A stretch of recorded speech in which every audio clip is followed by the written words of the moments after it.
Bismillahirrahmanirrahim. Assalamualaikum warahmatullahi wabarakatuh. Innal hamdalillah nahmaduhu wa nasta'inuhu wa nastaghfiruhu wa na'udzu billahi min shururi anfusina wa min syarri a'malina. Man yahdihillahu fala mudhillalah wa man yudhlilhu fala hadiyalah. Asyhadu an la ilaha illallah wa asyhadu anna Muhammadar Rasulullah. Allahumma shalli ala sayyidina Muhammad wa ala ali sayyidina Muhammad. Yang pertama-tama, marilah kita panjatkan puja dan puji kita kepada Allah Subhanahu wa taala semata. Karena dialah yang pantas untuk kita puja dan puji. Dan kita selalu meminta pertolongan kepada Allah Subhanahu wa taala. Andai kata dalam sekejap mata Allah meninggalkan kita tanpa pertolongannya, maka niscaya kita akan binasa. Dan kita berlindung kepada Allah Subhanahu wa taala dari kejahatan jiwa kita, keburukan jiwa kita, yang senantiasa membisikkan hal-hal buruk kepada kita, yaitu hawa nafsu. Innan nafsa la'amma si'tum bisu. Sesungguhnya hawa nafsu itu senantiasa membisikkan hal-hal buruk kepada kita. Salawat beserta salam, marilah kita junjungkan kepada Nabi yang mulia, kekasihnya Allah. Siapa lagi kalau bukan Nabi Muhammad sallallahu alaihi wasallam. Baiklah teman-temanku sekalian, pada kesempatan hari ini saya akan menyampaikan sebuah kultum yang berjudul Dunia Tempat Sementara.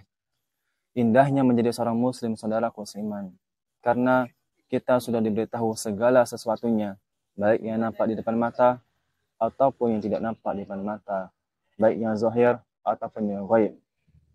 Seperti aktivitas apa yang harus kita lakukan dalam kehidupan sehari-hari kita.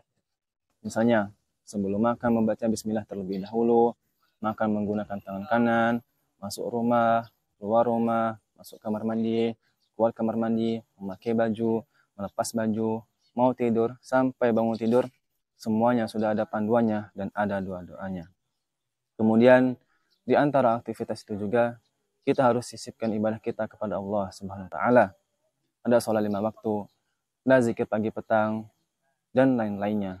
Dan ada hal-hal yang tidak kita tahu, seperti alam jin, alam malaikat, alam barzah, alam akhirat, yang nantinya kita akan menuju ke sana. Juga sama, semua sudah dijelaskan panjang lebar tentang bagaimana kita mengenali hal tersebut.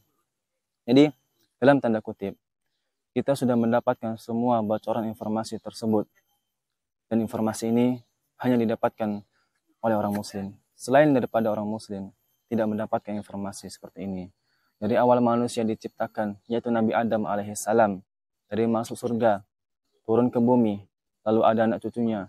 Kemudian panduan-panduan hidup turun dalam bentuk syariah yang dibawa oleh para nabi, Kitab-kitab turun yang termasuk yang harus kita imani, yaitu kitab Al-Quran. Lalu, bagaimana kita mengenali kehidupan yang sedang kita lalui ini? Apa tujuan kita ada di muka bumi ini? Apa yang harus kita lakukan? Apa rahasianya? Kenapa banyak sekali manusia sebelum kita yang ketika kita lewat di kuburan, mereka sudah terlebih dahulu masuk ke dalam kuburan. Apakah seperti pemahaman orang-orang non-muslim ketika mati, ya sudah mati begitu saja berlalu? Apakah seperti itu? Atau memang ada kehidupan di sana? Ada sesuatu di sana? Maka kebahagiaan bagi seorang muslim, mereka tahu hal tersebut. Dan di dalam Al-Quran, di surat Al-Hadid ayat 20, Allah di sini menggambarkan kehidupan dunia yang sedang kita lalui. Apa tujuan kita ada di sini? Apa yang harus kita lakukan? Di antaranya sudah dijelaskan di dalam Al-Quran surat Al-Hadid ayat 20 yang berbunyi, A'udzu billahi minasyaitonir rajim. Bismillahirrahmanirrahim. I'lamu annamal hayatad dunya la'ibu wa lahu wa zinatu wa tafakhurun bainakum wa takatsurun fil amwali wal aulad kama thali khayfin a'jabakum kuffara nabatuhu thumma yahiju fatarahu musfaran thumma yuhitu musfaran thumma yakunu hutama wa fil akhirati 'adzabu syadid wa maghfiratu minallah wa ridwan wa man hayatad dunya illa mata'ul khurum. Yang artinya, ketahuilah sesungguhnya kehidupan dunia ini hanyalah permainan dan senda gurau, perhiasan dan bermegah-megahan di antara kamu serta berlomba-lomba dalam kekayaan dan anak keturunan. Seperti hujan yang tanam-tanamannya mengagumkan para petani, kemudian tanaman itu menjadi kering dan kamu lihat warnanya kuning. Kemudian dia akan hancur. Dan di akhirat nanti ada azab yang keras dan ampunan dari Allah serta keridhaannya. Dan kehidupan dunia ini tidak lain hanyalah kesenangan yang palsu. Coba kita renungi sama-sama ayat ini. Allah mengatakan kehidupan dunia ini seperti permainan, yang artinya ada start, ada finish, ada awal, ada akhir. Berbeda dengan kehidupan akhirat, yang memang awalnya ada segalanya. Allah mengatakan akhirat, hum fiha khalidun. Mereka kekal di dalamnya. Begitu juga sama. Ayat-ayat berbunyi tentang surga, hum fiha khalidun. Mereka kekal di dalamnya. Mereka kekal di dalamnya. Berbeda dengan dunia. Allah mengatakan permainan dan sesuatu yang melalaikan. Dan Allah juga menggambarkan kehidupan dunia yang sedang kita lalui ini. Seperti hujan yang tanam-tanamannya mengagumkan para petani. Tumbuhannya tumbuh subur, daunnya hijau lebat, buahnya banyak. Tapi apa setelah itu? Ia akan hancur, musnah. Dia akan tidak ada yang abadi dalam kehidupan dunia ini. Lalu Allah mengatakan, di akhirat nanti ada azab yang keras. Dan ampunan dari Allah serta keriduannya.